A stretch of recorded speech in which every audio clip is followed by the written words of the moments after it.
You're listening to The Collected Podcast, bringing you stories that remind us who God is and who we are in Him. The Collected Podcast is a production of Collected Ministries, a nonprofit organization dedicated to helping disciples of Jesus discover and live from their true identity in Christ, recognize and walk in their divine purpose within the kingdom of God, and experience growth in their capacity for mature, healthy relationships. Follow Collected on social media at Collected Ministries, and be sure to visit thecollectedpodcast.com for show notes and additional content related to today's episode.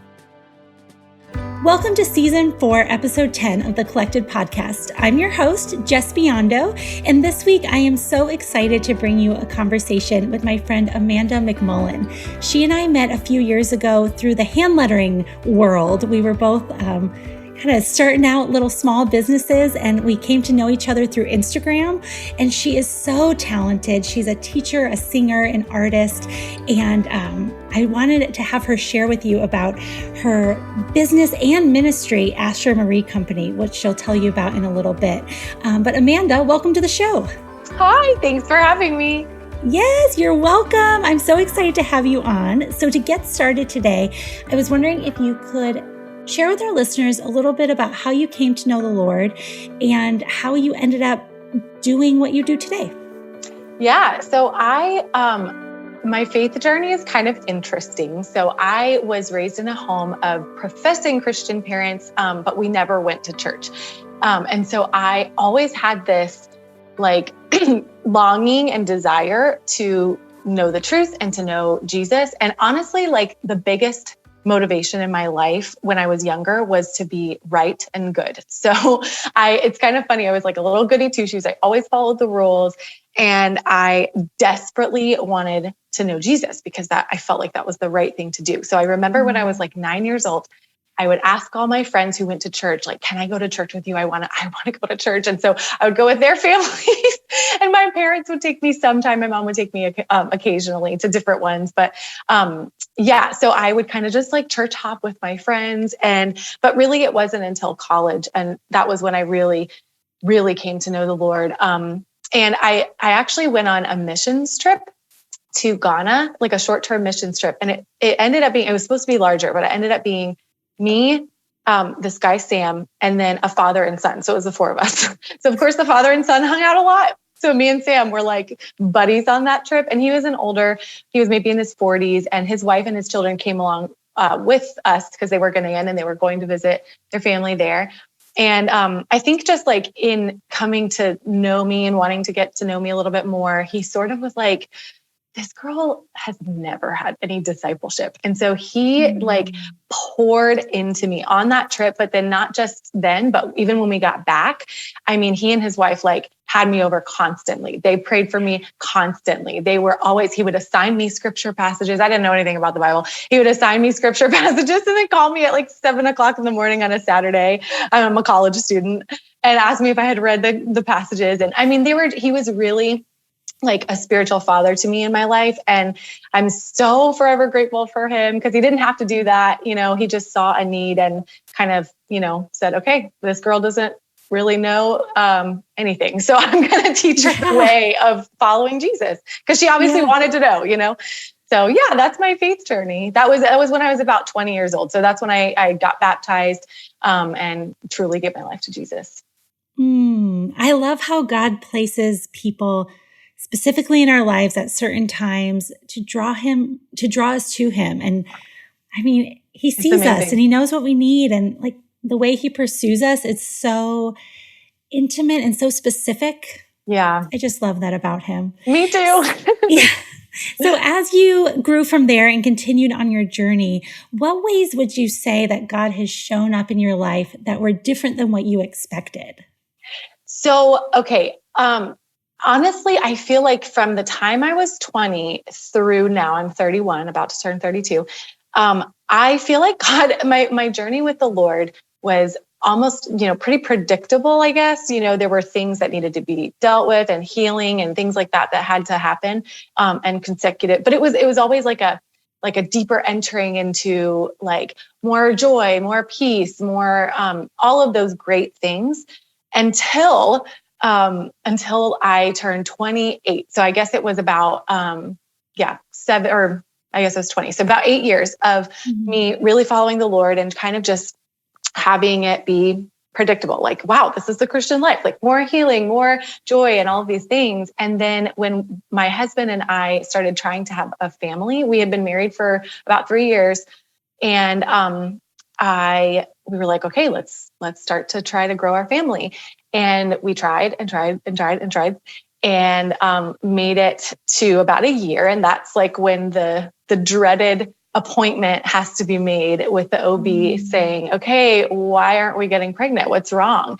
And so, my husband and I are both really healthy. We were, relatively young, and I didn't know what was going on. So appointments and after appointment was made. And, over the next year or so, I had so many tests done, found out I had silent stage 4 endometriosis that was causing me to not be able to conceive. And in that moment, like I felt so betrayed by God, not only my body, but God, because I thought, why didn't you warn me about this? Why didn't you tell me that this horrible, stage 4, it was almost like, I'm not even going to go into all the details, but basically it was like toward the end to where like maybe my fertility would not even be able to be preserved at all. Thankfully, with the help of some surgeons, like they were able to remove a lot of it. But even, it's been 2 years since my surgery and I still haven't been able to conceive. So it's pretty bad and pretty severe. And so I had a really, really hard time with that because like I said, up until that point, my relationship with God was all, wonderful and, butterflies and roses. And now all of a sudden I'm like, wait, I had this disease eating away at my body for God knows how many years. And why did you let this happen to me? Like, what if I never am able to have children? That's always been a dream of mine.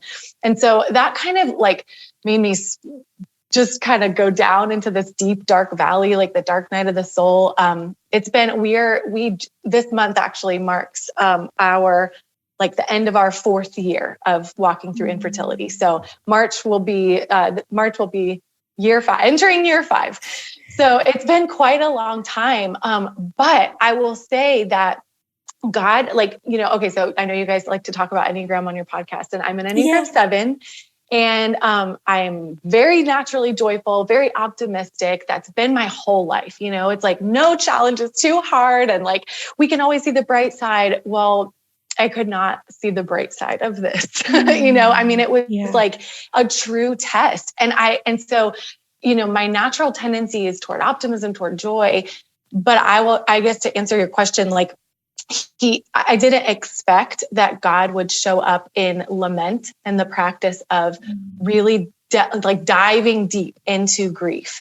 Because that doesn't come naturally to me. I hate sitting in emotional pain. That's like my biggest fear, and being trapped in that. And when you have a chronic illness or when you have, infertility or something that's just ongoing, it doesn't have like a clear end date. You really are sort of trapped. You have to figure out how to exist in that space.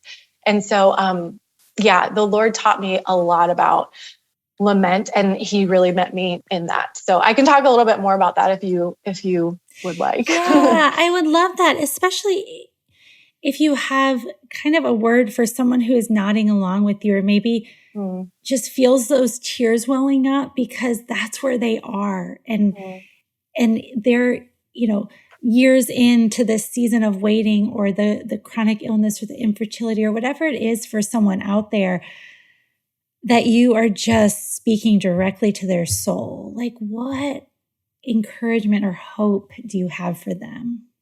So, okay, I read a book. I don't know if you've ever heard of it or if you've maybe even mentioned it on the podcast before, but it's called Dark Clouds, Deep Mercy. Have you heard of that book? No. Oh man, it is so good. You got to read it. It's called Dark Clouds, Deep Mercy. It's by a guy named Mark Vrogop.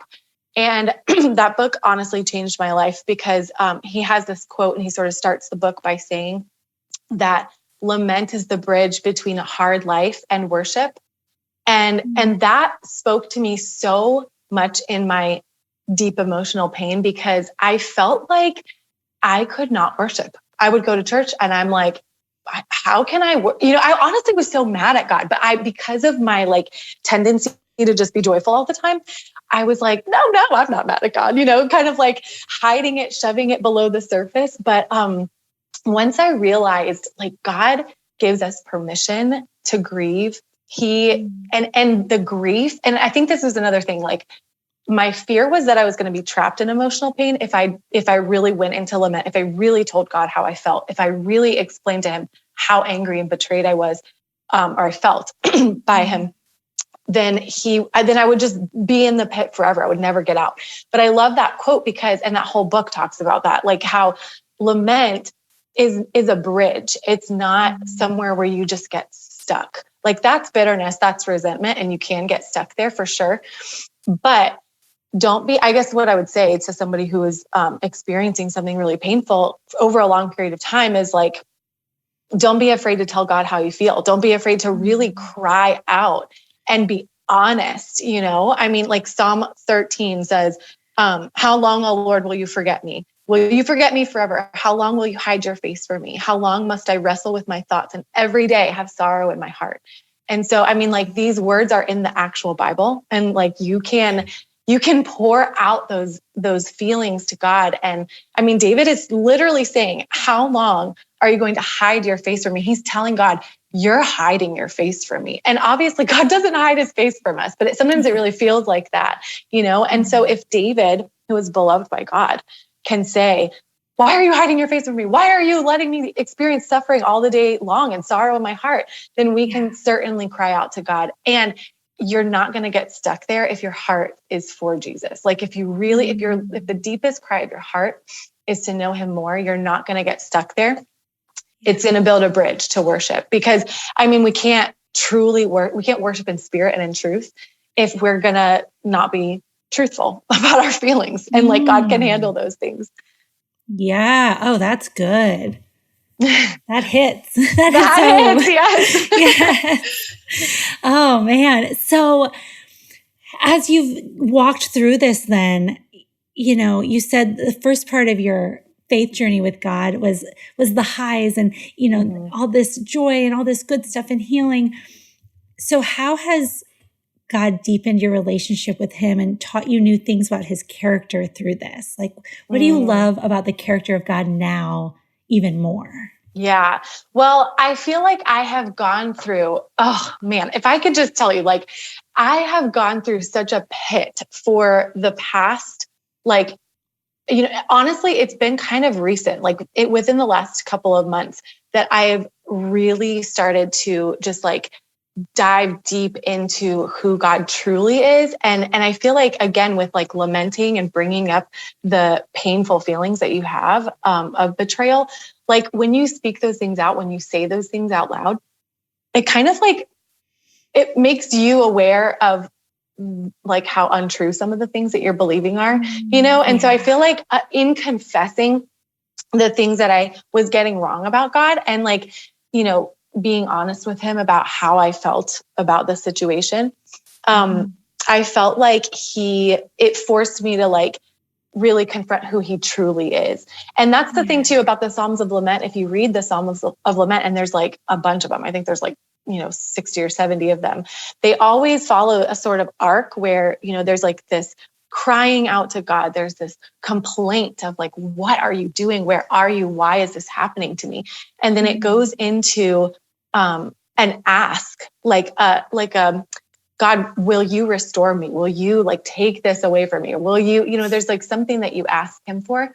And then there's always at the end of it, a declaration of who he is. And so I feel like that, even that journey of like going down into that has made me like reaffirm, because at the end of that, like after you pour out your heart, it's like, oh yeah, it's like, there's something, the Holy Spirit, inside of you is like, I'm not hiding my face from you. I'm with you. And you can reaffirm those things. And so but one thing I do love about the Lord that I have learned about him through this is that he is okay with us, like with our pain. And we don't have to get out of grief in order to be close to him.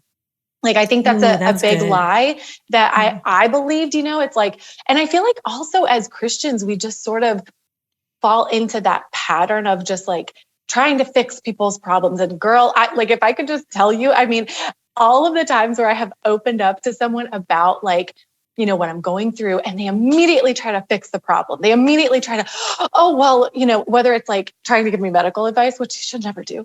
Or it's like, you know, kind of just slapping a little trite, you know, like Christianese phrase onto someone's deepest pain and heartache. It's like, you know, why do we think we need to do that? Like someone who's in grief can actually be closer to the Lord than someone who's like on this high mountaintop.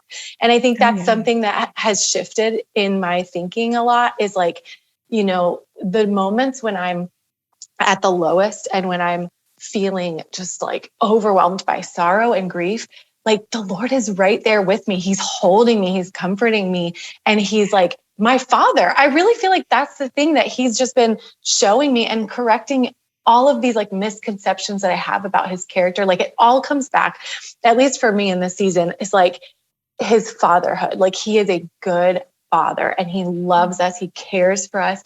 He's present with us. He doesn't always give us what we want, but a good father doesn't, you know, like a good father gives us good gifts, but at the appropriate time. And he doesn't like just give us candy, whatever we want. It's like, he knows, he has such a perspective. And so I'm just learning so much about his character and his love towards me, because I mean, a lie that I really believed for a long time was that I was really rejected by him. Because I mean, like, you know, you probably can relate to this too. Like I am 31 and I have a friend who's pregnant with her 4th kid. It's like, I mean, I just feel like I'm being passed by. And, you know, I've had this like awful picture in my head of a God who just doles out wonderful gifts to everyone but me and says, no, like you don't get to have this. And I think that's what a waiting season can do to us. That's just what the enemy wants to do. You know, he always wants us to accuse God.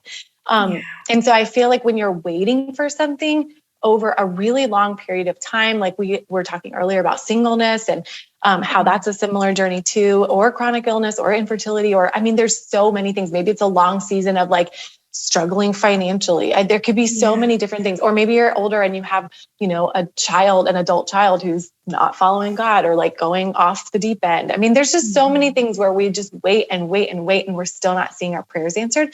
And it's just really tempting to believe that God is not good, and that and you see things happen for other people. That's the thing. It's like in some ways it's encouraging, but it's like, but why isn't that happening for me? And so like, what did I do wrong? But I just always go back to John 9, where, you know, all of the Pharisees are trying to figure out why this guy was born blind. And Jesus says, it's not because of his sin. It's not because of his parents' sin. It's so that the glory of God can be revealed in his life. And so I've been clinging to that as like, the glory of God will be revealed in my life through this. And that's why, you know, he's allowed it to happen. I don't believe, you know, personally, theologically, that God gives us sickness and disease. You know, I don't believe that. I think that that's a result of the fall. That's like from the devil. However, like we know that God controls all things. And so he could stop it. And that's something that we have to reckon with. It's like, you know, he could heal me. And I don't know why it hasn't happened yet, you know, but I do know that he's a good father and that he loves me very much, and that the glory of God will be revealed in my life. So yeah, so that's a lot, but I hope that answers the question. That is so good. And I love that. And it's so encouraging and filled with hope, but also real. Like, you're not trying to sugarcoat anything. Like, this is where you're at. And, you know, God is starting to use your pain to draw you closer to him, but also to like give you this platform where you have been encouraging and inspiring other women with your story. So I was wondering if you could tell us a little bit about Asher Marie Company, or a lot about it, and how it, you know, how it came to be, kind of the origin story of that, and how God is using that in your life right now. Yeah, for sure. So I was doing art, and when I met you, actually, I had a different company name, and I was just sort of like, I don't know, I was figuring out like, what am I doing? Like, what I like art, I like painting. It's therapeutic for me, and I'm making stuff for my friends and they're asking to buy it. And so I'm like, well, I guess I'll start a business, but I didn't really have any kind of direction. And at that time I was really going through, I mean, just like the throes of kind of like the early infertility where I'm just like, what is happening? What are we going to do? And like, this is thousands and thousands of dollars. And what do I, it's just so overwhelming. And so I started like sharing just a little bit, like dipping my toes into the water. I would like share a little bit about my story. And every time I would mention it, like people would just be like, oh my gosh, what? Like, tell me more. I want to know more about this. I mean, I think people really connected with it because it's not just, an infertility thing. It's like, I was just actually memorizing part of Romans 8 with my women's Bible study. And there's like, the thing about like the whole creation groans and is waiting for the sons of God to be revealed. It's like everyone's groaning for something. And ultimately we're all groaning for Jesus to come back, for things to be made right, for like all that's lost to be recovered. So, I think it really resonated with people. And so I was encouraged by a business coach actually in our area to start, to kind of go along with that and start sharing more. Like, what if you painted some stuff about your infertility journey and what you're processing? And so it was really therapeutic for me to just kind of start like painting my feelings and painting things that are, even like a lot of scriptures, like about grief and pain, and those who sow in tears shall reap in shouts of joy and things like that. And kind of sharing my story in the midst of that.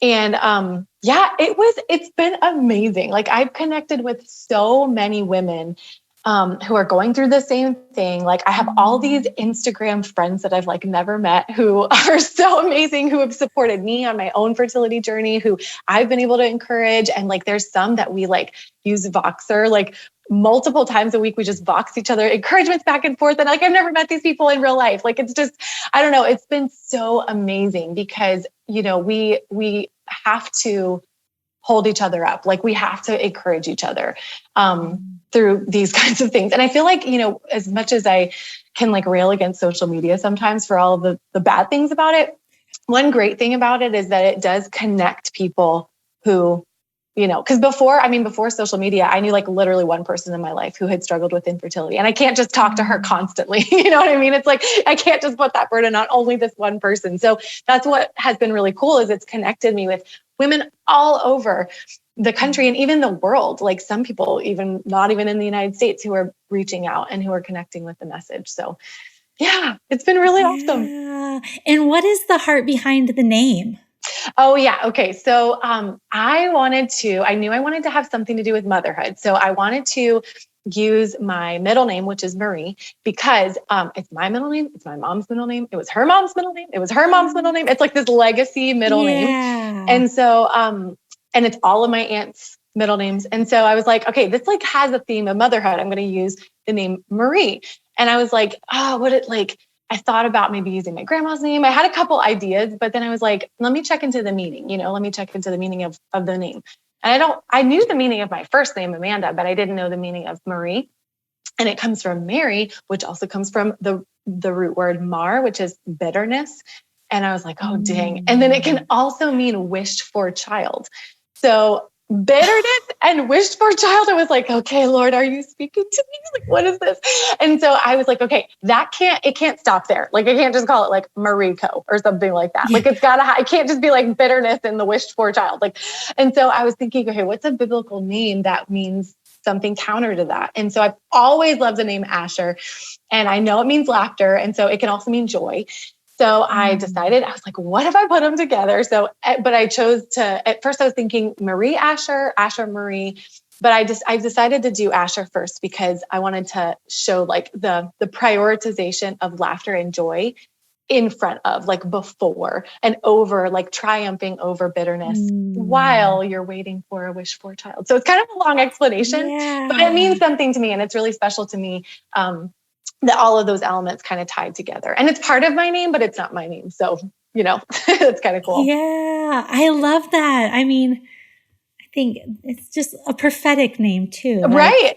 Like, joy will cover you. And exactly. And one of the things that like people sometimes will point out to me, and I very much know this about myself, like I just can't get away from bright colors. Like I have to use bright color, like the brightest colors. Like so much of my stuff is like rainbow colored stuff. And like, and that's something that I love. Like I love color. I love bright things. And I love, and even my personality still being like, even through the midst of this, like still being able to see the bright side of things and being an optimist and seeing, the joy that can be found in the midst of suffering and pain. I feel like a lot of my work has a lot of themes of grief, but it's like super bright colors. So I feel like that's another theme too. Is everything is brightly colored, but it's all about like grief and suffering.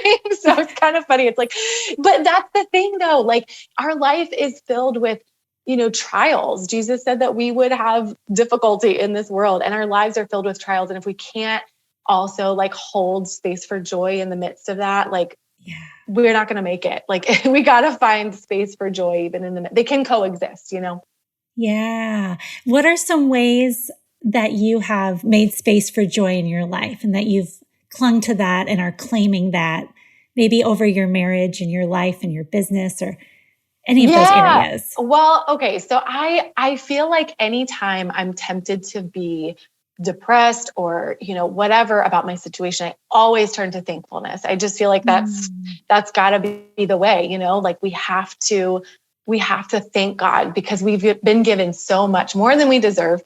And so I love to really focus on the things that I do have while still hoping for the things that I don't yet have. And so, I love like traveling, and my husband and I always are going on food tours, and like, we just like to, go on little weekend trips and things like that. And just kind of like, sewing into our marriage, finding joy and life and like freedom in that. And really trying to like, because we're aware that once we do have kids, like we might not be able to do some of these things. So we're being like grateful in the ways that we live our life and the things that we do that we couldn't do, once we do finally get that long awaited promise. But thankfulness and just sewing into my marriage and friendships really. Oh my gosh, friendships have carried me through, seriously. Like, like really sewing into other people and allowing them to sow into me and just experiencing the community that comes with like the church and with sisterhood and getting to really like, I don't know, just pour into those deep, deep friendships. Cause again, that's another thing. I'm like, once I become a mom, it's like, it's hard to, I know my new mom friends who it's like, it's hard to carry on a conversation because they disappear for a while. Yeah, exactly. Which that's okay. It's okay. Yes. But right now I think that's another way I practice thankfulness, I guess, is just, really like prioritizing friendship. So, and what you said about, just trying to enjoy this season of your marriage now, because when you do have kids, this season's over. And I feel like that in my season of like dating right now. And as much as I want to be married, I hear, it's like, well, you have what I want and someone else has what you want. It's totally. Like everybody has something someone else wants, but God has us each on these individual, unique journeys, and just trying to be so thankful for where I'm at and not like wish this away. But it's hard. It's hard you have to do that every day and choose to be thankful and choose to see the ways that God is showing up for you and providing for you right now. Yeah. Even though your life looks different than you expected, I never thought I'd be 35 and still not married and living in a friend's guest bedroom at the moment, But, but then it's like, but when I flip that around, I remember that the fact that I have this guest bedroom to live in while my condo is still being renovated is such a gift from the Lord. Like he provided this out of nowhere. And I'm so thankful. So it's like, I could feel bummed about it and it's not where I thought I'd be. But then God gently reminds me, but it's where I have you and I gave it to you and it's good and you're learning. And I just feel like for both of us, as you were talking, I kept thinking all these things God is teaching you right now are going to make you an even more incredible and loving and understanding and wise mother. Like he's shaping you into this mother that you may not have been had you not walked through this. And it's the mother that your child is going to need. Yeah. And I think you'll look back on this season and just see every way that God equipped you for what's going to be next. Yeah. Yeah. And I feel that so clearly for you and some of our listeners out there, like the things you're walking through, someone in your future is going to benefit from them in ways that you can't even imagine. Yeah. And it's going to all be so worth it. Yeah. Absolutely. I feel that. I was talking to, sorry, my video just got super blurry. I don't know why. But I was just talking to a friend and kind of like a mentor to me just yesterday, actually. And I was just processing some stuff with her. And I just was like, man, I just got to tell you, she really pours into me. She's like such a mentor. And I just was like, I got to tell you, I'm so thankful for you. Like you have, like she's just guided me along, spurred me on, and she said, I want to encourage you back and say that, because I kept saying, you're so wise. And she was like, I want to encourage you right back and say that this wisdom that you're talking about was forged through some of the hardest things I've ever gone through. So like, I'm able to give to you right now because I went through really hard things too. And she has gone through, really, really hard things. And I'm like, oh man, okay. Yes. Like, so that means that if I just continue with the Lord, if I abide in him through this season, like he's going to, one day he's going to give me wisdom. He's going to forge wisdom in me so that I can, help others who are struggling too. So yeah, you're totally right. Like and the other thing is like, I don't know if you are like this, but I love reading stories about like, giants in the faith. Like I love reading, like one of my favorite books ever is The Hiding Place by Corrie ten Boom, and just learning about like these people who went through crazy trials. I mean, horrible things, much worse than what I'm going through.